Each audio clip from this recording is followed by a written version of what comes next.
찬양 성부 성자 성령 성삼 위세계 영원 무궁하리까지 영광을 돌리세요.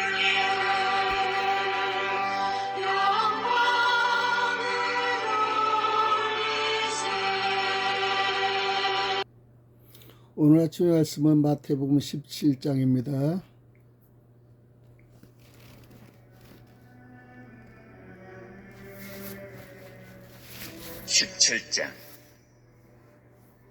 엿새 후에 예수께서 베드로와 야고보와 그 형제 요한을 데리시고 따로 높은 산에 올라가셨더니 그들 앞에서 변형되사 그 얼굴이 해같이 빛나며 옷이 빛과 같이 희어졌더라. 그때에 모세와 엘리야가 예수와 더불어 말하는 것이 그들에게 보이거늘 베드로가 예수께 여쭈어 이르되 주여 우리가 여기 있는 것이 좋사오니 만일 주께서 원하시면 내가 여기서 초막 셋을 짓되 하나는 주님을 위하여 하나는 모세를 위하여 하나는 엘리야를 위하여 하리이다. 말할 때에 호련히 빛난 구름이 그들을 덮으며 구름 속에서 소리가 나서 이르시되 이는 내 사랑하는 아들이요 내 기뻐하는 자니 너희는 그의 말을 들으라 하시는지라. 제자들이 듣고 엎드려 심히 두려워하니 예수께서 나와 그들에게 손을 대시며 이르시되 일어나라 두려워하지 말라 하시니 제자들이 눈을 들고 보매 오직 예수 외에는 아무도 보이지 아니하더라. 그들이 산에서 내려올 때에 예수께서 명하여 이르시되 인자가 죽은 자 가운데서 살아나기 전에는 본 것을 아무에게도 이르지 말라 하시니 제자들이 물어 이르되 그러면 어찌하여 서기관들이 엘리야가 먼저 와야 하리라 하나이까? 예수께서 대답하여 이르시되 엘리야가 과연 먼저 와서 모든 일을 회복하리라. 내가 너희에게 말하노니 엘리야가 이미 왔으되 사람들이 알지 못하고 임의로 대우하였도다.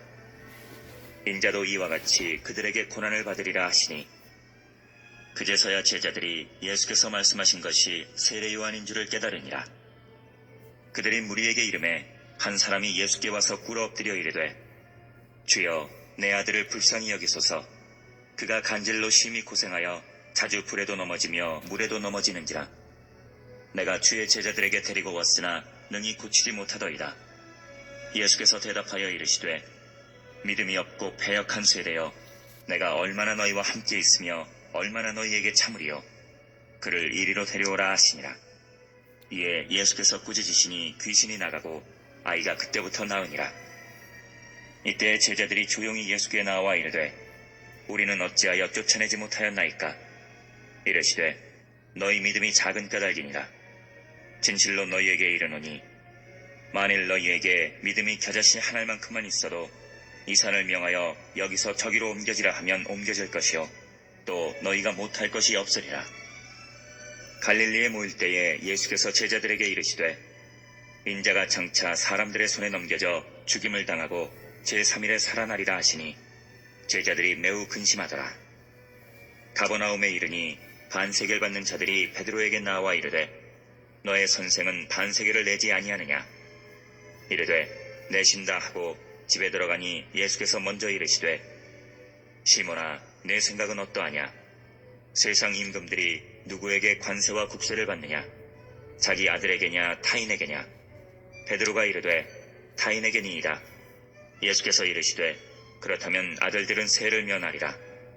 그러나 우리가 그들이 실족하지 않게 하기 위하여 내가 바다에 가서 낚시를 던져 먼저 오르는 고기를 가져 입을 열면 돈 한 세겔을 얻을 것이니 가져다가 나와 너를 위하여 주라 하시니라. 마태복음 17장 1절에서 27절까지인데요. 마태복음 17장은 핵심은 1절에서 13절까지 예수님이 영광스러운 모습으로 변하신 사건은 그분의 순환력으로 인해 혼란스러워하며 낙심하던 제자들에게 큰 위로가 되었던 사건입니다.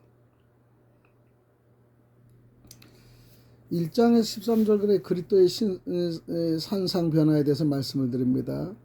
그리스도의 산상 변화는 그리스도는 인자가 그 완권을 가지고 오게 될 것이라고 말씀하십니다. 그런데 약속을 한 듯이 세 명의 복음 기자들은 모두 이 말씀을 빼놓지 않고 기록하고 있는 거죠. 공간복음에. 그리스도께서는 세상에서 수모를 받고 계실 때 대개는 굴욕적이고 고통스러운 처지에 있었지만은 그에게 어느 정도 영광의 빛이 비추고 있었던 것입니다. 그러나 그리스도께서는 끊임없이 수모를 받으시면서도 공적인 전도를 통해서 영광을 찾으시고자 합니다. 이제 그리스도의 변화 사건에 관해 살펴봅니다. 첫 번째, 변화가 일어날 때의 상황을 말씀드립니다. 시기는 그리스도의 변화 사건이 일어나는 것은 그리스도께서 제자들과 엄숙한 담화를 나누신 지 엿새 후였습니다. 마태복음 16장 21절이죠.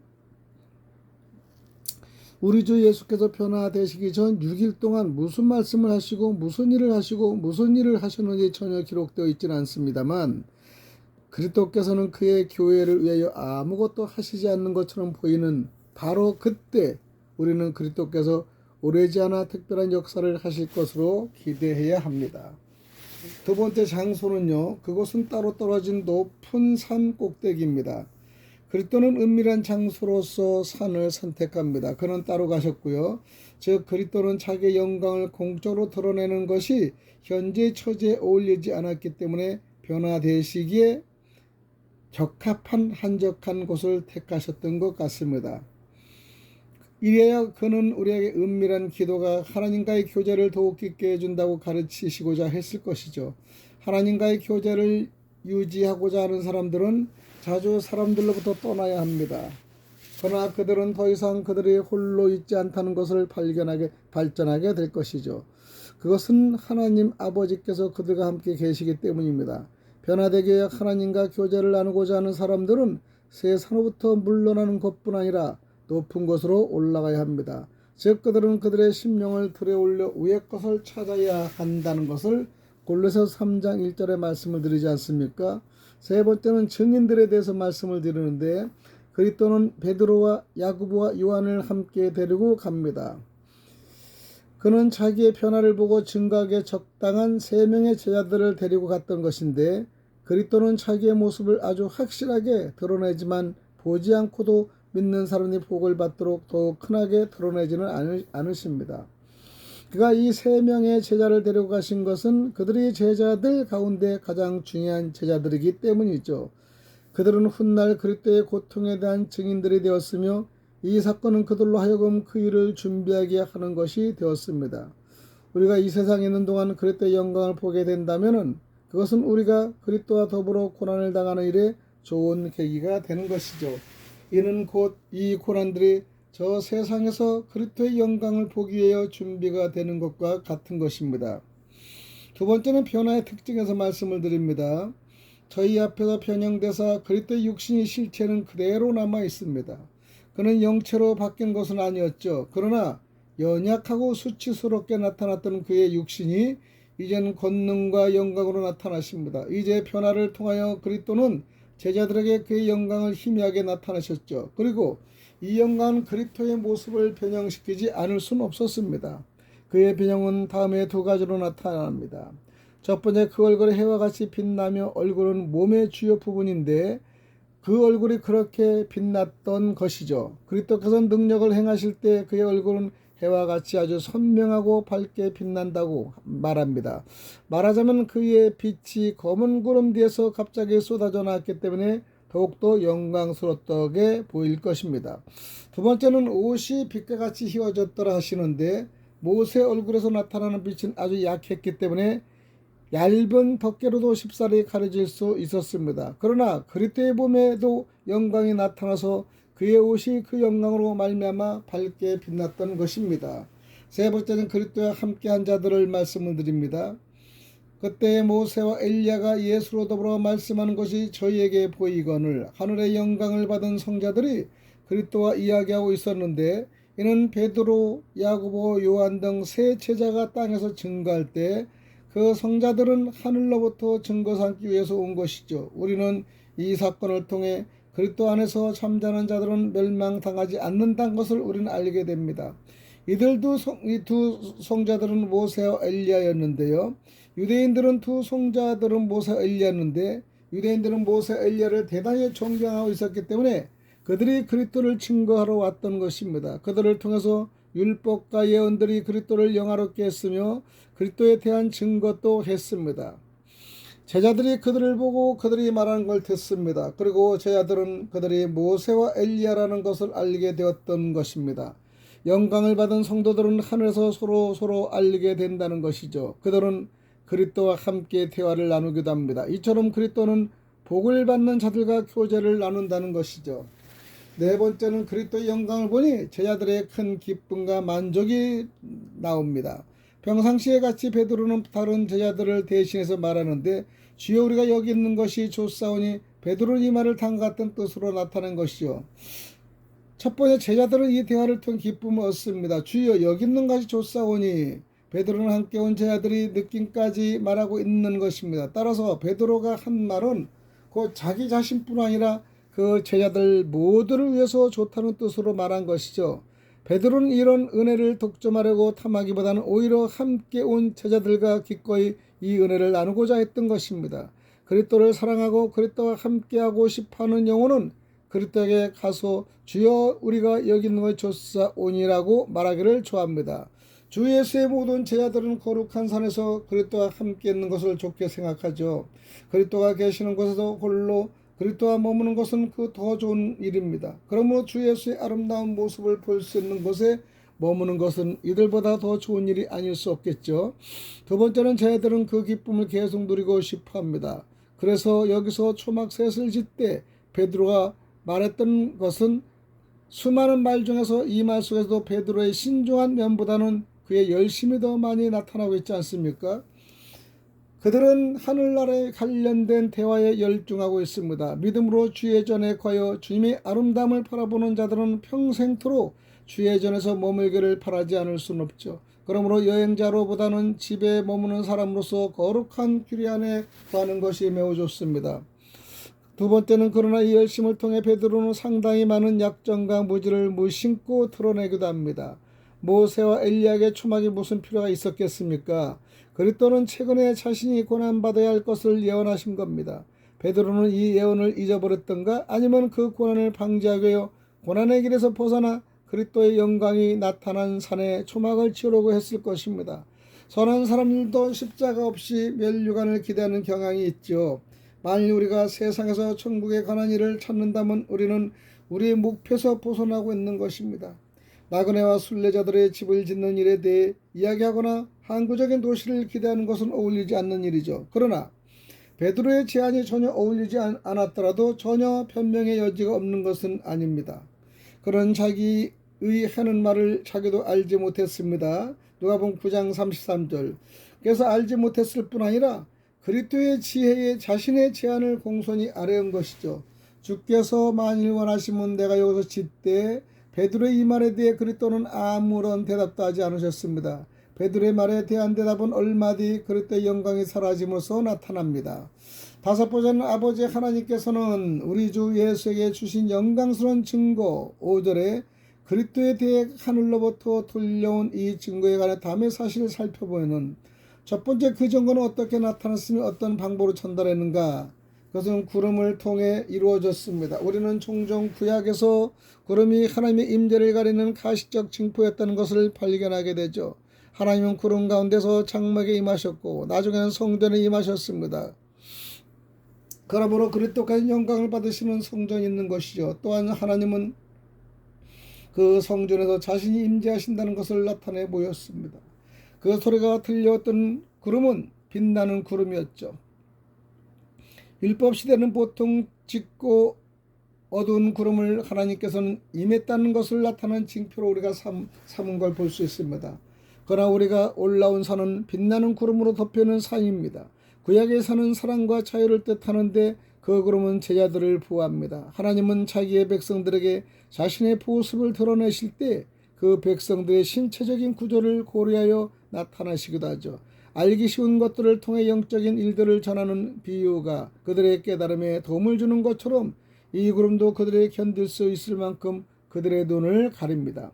구름 속에서 소리가 났는데 그 소리는 하나님의 음성이었습니다. 모세를 통하여 율법이 주어졌을 때 한 음성, 그것도 아주 작은 음성만이 있었던 것처럼 여기서도 천둥이나 번개나 나팔 소리가 전혀 들리지는 않았습니다. 하늘에서 들려온 이 증거는 무엇이었을까요? 이는 내 사랑하는 아들이요 내 기뻐하는 찬이 너희는 저의 말을 들으라. 5절의 말씀대로 이 위대한 복음의 비밀이 계시된 것입니다. 이는 내 사랑하는 아들이요 내 기뻐한 찬이, 이 말씀은 그리스도께서 세례를 받으셨을 때 하늘에서 올려온 것과 같다는 것을 마태복음 3장 17절에 말씀을 드립니다. 모세와 엘리야는 하나님의 사랑을 받은 위대한 사람들이었지만 종에 불과합니다. 그러나 그리스도는 하나님의 아들이시며 하나님은 그 안에서 항상 기뻐하십니다. 모세는 위대한 중재자였고 엘리야는 위대한 개혁자였지만 하나님은 그리스도 안에서 세상을 자신과 화해시키고자 계십니다. 그리스도의 개혁은 엘리야의 개혁보다 더 효과적이죠. 그리스도께서 세례를 받으셨을 때 하늘에서 들려왔던 음성이 다시 반복해서 들려온 것은 그 일이 정해져 있었다는 것을 나타낸 것이죠. 두 번째는 위대한 복음의 의무가 요구되어집니다. 너희는 저희 말을 들으라. 하나님은 그리스도의 말씀을 듣는 자들 외에는 어느 누구도 기뻐하지 않으신다는 것이죠. 그리스도의 말씀을 듣는 것이 우리에게 무슨 유익이 될까라는 생각을 갖고 그의 말씀을 듣는 것으로는 충분치 않고 그리스도의 말씀을 듣되 주의를 기울여 들어야 된다는 것이요. 하나님의 뜻을 알고자 하는 자는 누구나 예수 그리스도께 귀를 기울여야 한다는 것입니다.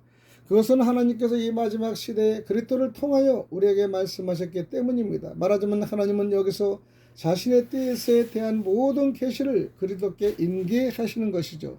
그리스도는 이제 영광 가운데 모습을 나타나십니다. 우리가 그리스도의 영광을 많이 보면 볼수록 우리는 그리스도께 귀를 기울여야 할 더 많은 이유를 알게 됩니다.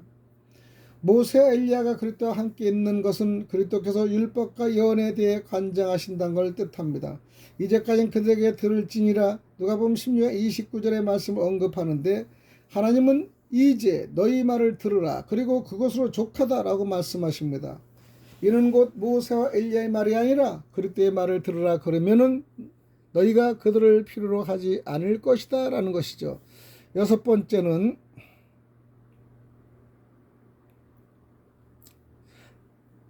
음성으로 인한 제자들의 두려움과 그리스도의 격려를 듣습니다. 제자들은 엎드려 심히 두려워하는데 너무도 찬란하고 경이적인 빛은 제자들의 의기소침하게 할 만큼 영향을 미쳤을 것입니다. 그러나 그것으로는 끝나지 않았죠. 하나님의 특별한 현현은 하나님으로부터 직접 들려오는 소리를 듣고 두려웠던 사람들에게 가공할 만한 일은 아닐 수 없습니다. 그러므로 하나님께서 우리 자신과 같은 사람들을 통해서 우리에게 말씀하시는 것은 우리를 두렵게 하지 않을 것이기 때문이죠. 또 그리스도는 매우 다정한 제자들을 일으킵니다. 그리스도는 무엇을 하셨는가? 예수께 나아가 저에게 손을 내시며 7절에 그가 다가오시자 그들의 두려움이 사라집니다. 그리스도는 종종 손을 대심으로 병을 고치십니다. 그리스도는 무슨 말을 하셨는가? 일어나 두려워 말라. 실에 빠진 선한 삶을 일으키시고 그들의 두려움을 가라앉히는 이는 바로 말씀을 역사하시고 그 말씀으로 은혜의 권능을 베풀어 주시는 그리스도십니다. 또 우리는 종종 자신감을 가져야 할 것으로도 두려워하게 됩니다. 제자들이 하늘로부터 그리스도의 말씀을 들으라는 명백한 명령을 받고서 그리스도부터 들은 최초의 말은 두려워 말라는 것이죠. 일곱 번째 환상이 사라지는 걸 볼 수 있습니다. 제자들이 용기를 얻어 눈을 들고 보매 오직 예수에는 아무도 보이지 아니하더라. 이 세상에 지나친 기대를 갖는 것은 지혜로운 일은 아니라는 것이죠. 왜냐하면 우리의 가장 귀중한 영광과 기쁨이 이 세상에서 사라지고 말 것이며 하나님과의 친밀한 교제로 말미암아 영광과 기쁨조차 마찬가지로 사라지기 때문입니다. 그것은 곧 그 영광과 기쁨이 계속되는 잔치가 아니고 필요에 의해 열린 연회에 불과하기 때문이죠. 그러므로 저희들에게 이젠 예수에는 아무도 보이지 아니하였던 것입니다. 그리고 그리스도는 모세와 엘리야가 떠나도 우리와 함께 계실 것입니다.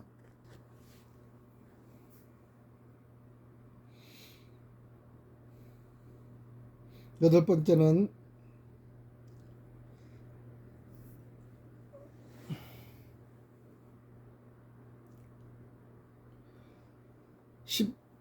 마태복음 17장 14절 21절은 귀신 들린 아이를 고치시는 사건이 나오죠. 이 아이로 인해서 고통을 당하던 한 아비가 그리스도께 이 하소연을 합니다. 그리스도께서는 변마신 산에서 내려오자마자 그리스도께 즉시 하소연하죠. 그리스도는 영광을 받으셨다고 해서 우리의 궁핍과 불행을 간심하게 내버려 두시지는 않습니다. 이 불쌍한 사람들의 간청을 매우 끈질겼죠. 그는 그리스도께 다가 무릎을 꿇습니다. 불행은 사람들로부터 하여금 무릎을 꿇게 하는 것이죠. 그리스도는 이와 같이 결사적으로 간청하는 것을 기뻐하십니다. 이 아이의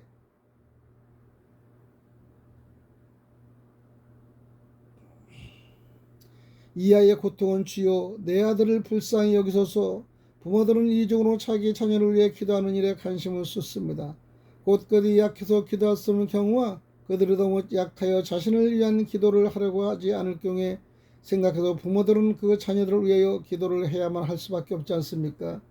이 아이를 질병의 성격은 매우 처절했습니다. 저가 간질로 심히 고생하여 간질병 환자는 내 심한 이상이 있는 사람입니다. 이 아이가 간질병에 걸린 것은 사단의 마수에 걸렸기 때문이죠. 사탄은 정신에 가장 큰 영향을 미치는 육신의 병을 통해 그의 지배를 받는 사람들을 괴롭힙니다. 왜냐하면 사단이 해를 끼치는 것은 바로 영혼이기 때문이죠. 이 아이는 하소연을 하는 가운데 그 증상에 대해 말함으로써 그 아이가 간질에 걸렸다는 걸 밝힙니다. 그러나 그리스도는 마귀를 꾸짖어서 그 원인을 제거함으로 병을 고치십니다. 이와 같이 병을 영적으로 치유했던 것이죠. 두 번째는 제자들에게 걸었던 기대와 대한 그의 차가절입니다. 내가 주의 제자들에게 능히 고치지 못하더이다. 16절. 그리스도는 제자들에게 마귀를 내쫓는 권세를 마태복음 10장 1절 8절을 주셨는데 제자들은 그 권세를 통해 마귀를 내쫓는 데 성공을 합니다. 그러나 이번에는 9명이 함께 있었는데 불구하고 마귀를 내쫓지 못합니다. 그리스도는 다른 조력자들이 도움을 줄 수 없는 절박한 상황에서 도움을 주어 영광을 받으십니다. 때때로 그리스도는 우리로 하여금 샘물과 같은 그에게 나오도록 들통을 빈 채로 내버려 두시기도 하죠. 그러나 그의 도구들인 제자들이 실패한다고 해서 그의 은혜를 막지는 못할 것입니다. 그의 은혜는 그 도구들이 없어도 역사하게 될 것이기 때문입니다. 17절 18절에 그리스도의 책망이 있죠. 주님은 주위의 사람들을 꾸짖으십니다. 믿음이 적고 패역한 세대여. 17절에 이 말씀은 제자들에게 하신 것이 아니고 사람들 특히 서기관들에게 하였을 것입니다. 그리스도 자신도 불신에 차 있는 사람들 가운데서는 많은 기적을 행하실 수 없어요. 그들이 하나님으로부터 그러한 축복들을 얻을 수 없었던 것은 이 세대가 믿음이 없었기 때문입니다. 그렇지 않다면 그들은 그런 축복들을 얻을 것입니다. 마찬가지로 제자들이 하나님을 위하여 그런 역사를 행할 수 없었던 것은 그들의 믿음이 약했기 때문입니다. 그렇지 않다면 그들은 그런 역사를 행할 수가 없기 때문이죠. 그랬던 두 가지 이유로 그들을 책망하십니다. 그는 아주 오랫동안 그들과 함께 계셨습니다. 내가 얼마나 너희와 함께 있으며 이 말씀은 너희와 항상 같은 뜻으로 하신 것입니다. 곧 너희가 항상 나의 육체적인 모습을 필요로 하느냐? 너희는 결코 내가 떠나도 될 만큼 성숙해질 수 없느냐? 내가 항상 어린이와 같은 제자들 데리고 다녀야 하느냐? 너희는 결코 혼자서 배울 수 없느냐? 아주 오랫동안 그들의 행동을 참으셨다가 얼마나 너희를 참으려 주 예수께서는 은혜의 유익으로 누리고 있는 사람들의 불신과 완악함을 매우 슬퍼하시기도 합니다. 그리스도는 하나님이시지 사람은 아니십니다. 그렇지 않다면 그는 그렇게 오래 참거나 견디지 않으셨을 것입니다. 두 번째, 그리스도는 그 아이를 치유하여 정상적으로 고쳐주십니다. 그는 그를 이리로 데려오라고 하셨습니다. 비록 사람들이 완약하여 그리스도께서 화를 내셨지만은 아이를 돌봐주셨던 것이죠. 그리스도는 아무리 화가 나서도 결코 불칠전하게 대하시지 않습니다. 그러므로 그리스도는 그를 이리로 데려오라고 말씀하시면서 모든 다른 도움과 구원이 허사로 될 때도 그리스도는 우리를 환영해 주신다는 것이죠. 그리스도가 일에 대해 제자들과 나누는 대화는 보면요, 제자들은 이때의 마귀를 내줄 수 없었던 이유에 대해 질문합니다. 이때 제자들이 조용히 나가 그리스도를 공적으로 섬기는 사역자들은 그리스도와 개인적인 교제를 유지할 필요가 있다. 우리는 예수님과 부담없고 친밀한 관계를 가질 수 있는 자유를 활용해야 할 것입니다. 잘못된 것은 그 원리를 깨닫게 될 때 수정할 수 있다는 것이죠.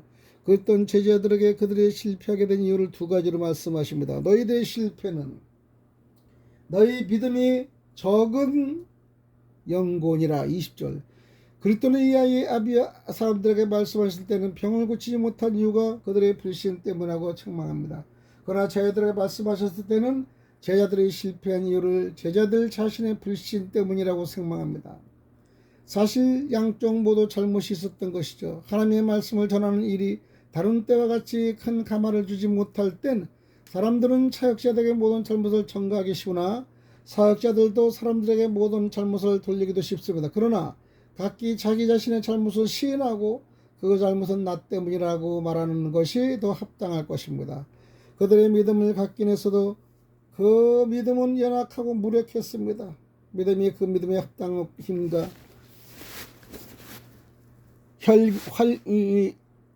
활기와 활동을 결하고 있는 한 믿음이 적다는 것이죠.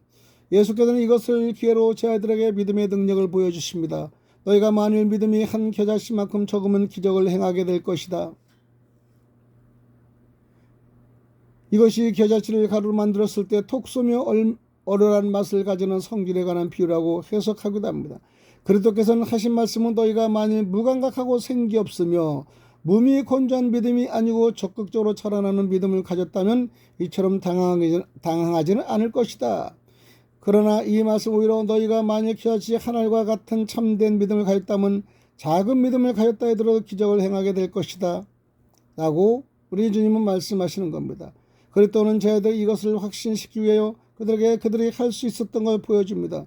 적극적인 믿음을 가지면 그 믿음 자체가 의해서가 아니고 하나님의 약속으로 인해 하나님의 권능에 힘입어 산도 옮길 수 있다는 것입니다.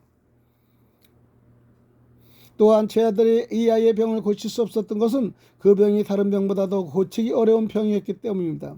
그리스도는 기도와 금식이 아니면 이런 유가 나가지 않을 것이다 라고 말씀하십니다. 우리는 사단의 견세가 아무리 강한다 하더라도 믿음을 단념하지 말고 더욱 열심히 믿도록 노력해야 하며 믿음이 커지도록 하나님이 간절한 기도를 해야 합니다. 금식과 기도는 우리가 하나님의 권능으로 도움을 받을 수 있는 적절한 방편들이죠. 금식은 기도의 효과를 늘리는 데 유익합니다. 그것은 금식이 기도에 필요한 겸손의 증거이기도 하죠. 신뢰가 되기 때문입니다. 그러므로 육신을 억제하기 위하여 금식과 기도가 함께 행하줘야 할 것입니다. 오늘도 우리 핵심적인 말씀을 통해 우리는 병을 고치는 것도 우리가 금식하고 기도 없이는 아무것도 할 수 없는 겁니다. 그래서 우리는 예수님이 영광스러운 모습으로 변하신 사건, 그분의 순한 영으로 인해 혼란스러워하며 낙심한 제자들에게 큰 위로가 되는 사건을 마태복음 17장에 마무리를 드리겠습니다. 오늘도 주님께 모든 은혜와 능력을 주심을 감사하며 주님의 사명을 감당할수록 제자들에게 큰 힘과 권능을 주시옵소서. 감사하며 살아계시 역사하시는 그리스도 되신 예수님 이름 받들어 간절히 기도드리옵나이다. 아멘.